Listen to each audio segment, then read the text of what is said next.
हे सर्वात आयकॉनिक अशा प्रकारचं आपलं स्टेडियम राहील।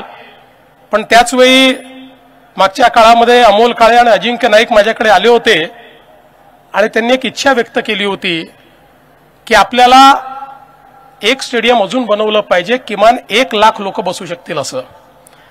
आणि मी आजच या ठिकाणी सांगतो की अजिंक्यजी, तुम्ही जर प्रस्ताव दिला तर महाराष्ट्र शासनाच्या वतीनं उचित जागा तुम्हाला आम्ही देऊ।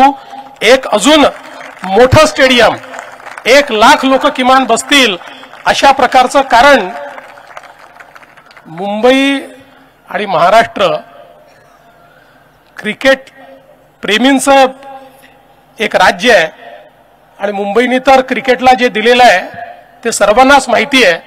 आणि म्हणून एक अजून स्टेडियम असणं आणि सगळ्या फॅन्सला आपण अकोमोडेट करू शकलो पाहिजे असं स्टेडियम असणं हे मला असं वाटतं अत्यंत महत्त्वाचं आहे।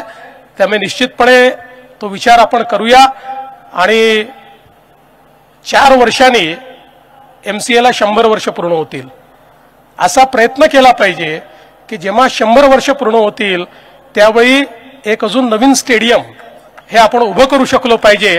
त्या दृष्टीने तुम्हाला जी काही तुम्हाला मदत ही हवी आहे ती मदत आपण निश्चितपणे करण्याचा प्रयत्न करू।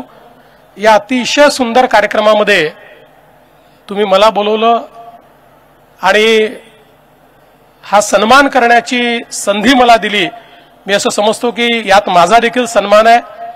एक क्रिकेट प्रेमी म्हणून मला या कार्यक्रमात येताना अतिशय मनापासून आनंद झालेला आहे आणि म्हणून आपण मला निमंत्रित केलं त्याबद्दल MCAच्या संपूर्ण टीमचं मी अतिशय मनापासून आभार मानतो।